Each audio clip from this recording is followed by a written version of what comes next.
Pemirsa, jangan lupa subscribe YouTube channel Official iNews dan nyalakan loncengnya.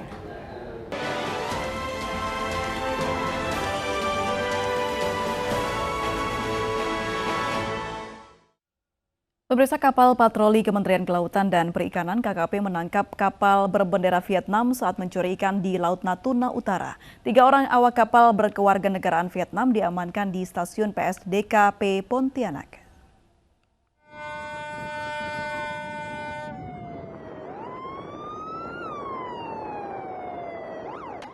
Aksi kejar-kejaran mewarnai penangkapan kapal ikan asing ilegal berbendera Vietnam di Laut Natuna Utara. Sirene dan tembakan peringatan ke udara yang dilakukan kapal pengawas Kementerian Kelautan dan Perikanan atau KKP tidak juga dihiraukan oleh kapal asing dengan nama lambung KG5090 TS. Akhirnya kapal pencuri ikan ini berhasil ditangkap. 3 awak kapal berkewarganegaraan Vietnam diamankan ke stasiun PSDKP Pontianak.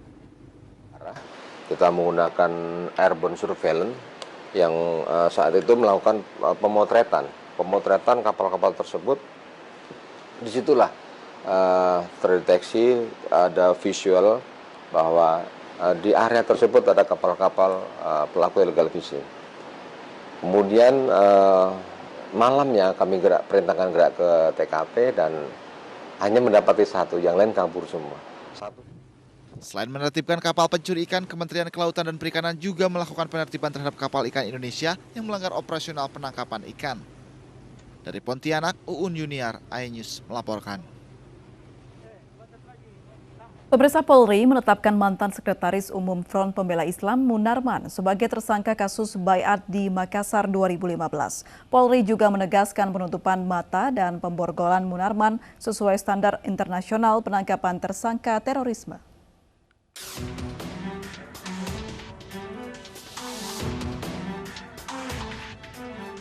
Mantan Sekretaris Umum Front Pembela Islam Munarman ditetapkan sebagai tersangka sejak 20 April, sepekan sebelum penangkapannya.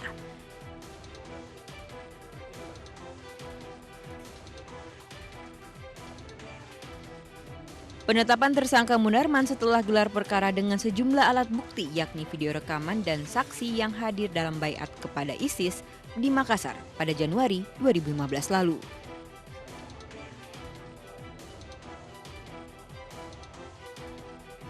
Dan yang bersangkutan ditetapkan sebagai tersangka pada tanggal 20 April 2021. Sementara itu, mantan kuasa hukum FPI mengatakan penetapan tersangka Munarman dalam kasus Baiat membingungkan karena menurutnya kehadiran Munarman sebagai pembicara di seminar. Aziz Yanuar pun menyesalkan penangkapan Munarman hingga menutup mata dan memborgol tangan saat tiba di Polda Metro Jaya. Ia menilai hal ini bertentangan dengan hak asasi manusia.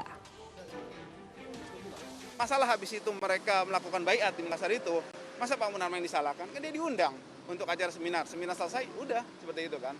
Itu saja sebenarnya. Pak Munarman melihat proses baiatnya? Dalam hal tersebut dia bingung sebenarnya. Ada kok di videonya itu kan, dia bingung gitu kan. Dan setahu saya ya gitu kan, beliau tidak mengikuti itu seperti itu. Makanya kita sangat menyesalkan, ini jelas bertentangan dengan hak asasi manusia kan. Undang-Undang 5 tahun 2018 kan, pasal 28 ayat 3 jelas harus memperhatikan hak asasi manusia.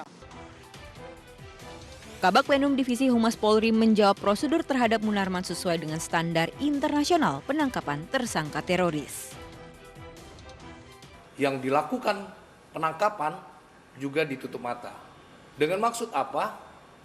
Semua yang ditangkap tidak mengetahui identitas daripada petugas atau operator tersebut. Ini merupakan standar internasional terhadap pelaku atau tersangka kasus-kasus terorisme. Saat ini Munarman belum ditahan karena masih diperiksa. Munarman disangkakan pasal 14 Junto pasal 7 atau pasal 15 Junto pasal 7 tahun 2015 tentang terorisme. Tim Liputan iNews melaporkan. Pemirsa, sidang kasus pelanggaran kekarantinaan kesehatan dengan terdakwa Muhammad Rizik Syihab kembali digelar di Pengadilan Negeri Jakarta Timur.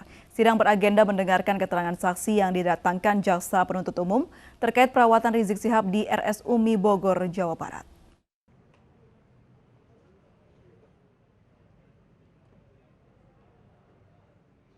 Pengadilan Negeri Jakarta Timur kembali menggelar sidang kasus pelanggaran kekarantinaan kesehatan, dalam hal ini dugaan pemalsuan hasil swab di Rumah Sakit Umi Bogor, Jawa Barat dengan terdakwa Muhammad Rizik Syihab. Jaksa penuntut umum menghadirkan 8 saksi, diantaranya perawat Rumah Sakit Umi Bogor, Fitri Lestari, Koordinator Forum Rakyat Pajajaran Bersatu Ahmad Suhadi, dan 6 saksi lainnya dari perwakilan mahasiswa IBI dan warga Bogor. Rizik Syihab sempat mencecar sejumlah saksi terkait sejumlah pertanyaan sesuai dengan pasal yang dituduhkan kepada dirinya.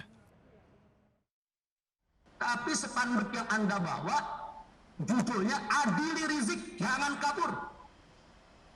Ini kata-kata Adili Rizik, jangan kabur. Ini konfirmasi begini.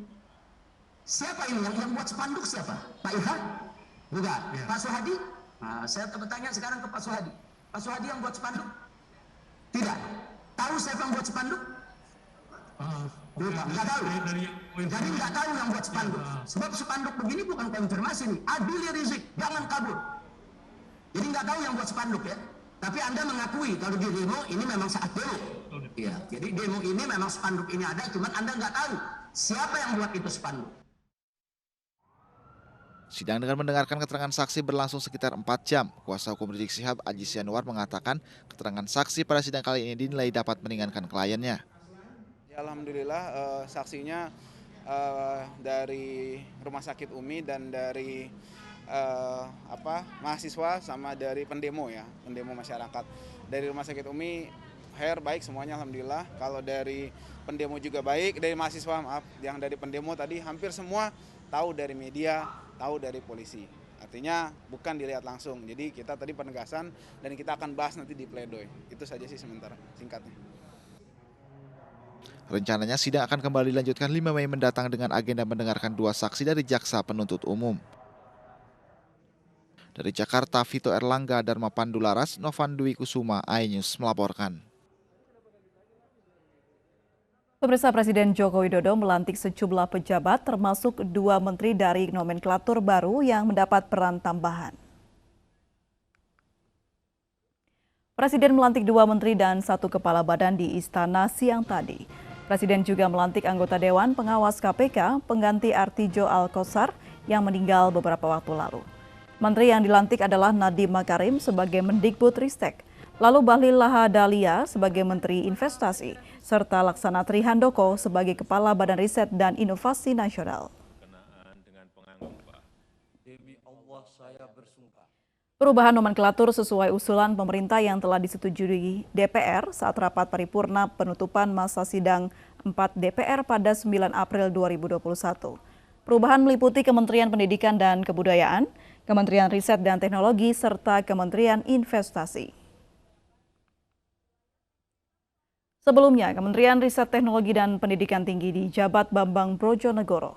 Namun kini Presiden melebur fungsi Kementerian Riset dan Teknologi ke Kementerian Pendidikan dan Kebudayaan dengan Nadiem Makarim sebagai Mendikbudristek.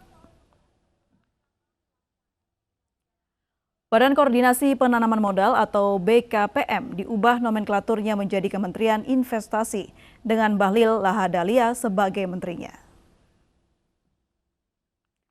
Laksana Trihandoko dipilih Presiden sebagai Kepala Badan Riset dan Inovasi Nasional. Sebelumnya, Laksana merupakan Kepala Lembaga Ilmu Pengetahuan Indonesia. Pejabat yang juga dilantik hari ini adalah Indrianto Seno Aji sebagai anggota Dewan Pengawas KPK. Indrianto pada tahun 2015 pernah ditunjuk oleh Presiden Jokowi sebagai pelaksana tugas pimpinan KPK.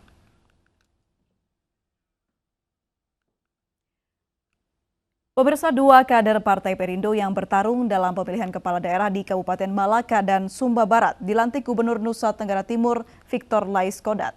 Dilantiknya 2 kader Partai Perindo ini menjadi harapan besar dalam pembangunan daerah dan kesejahteraan masyarakatnya.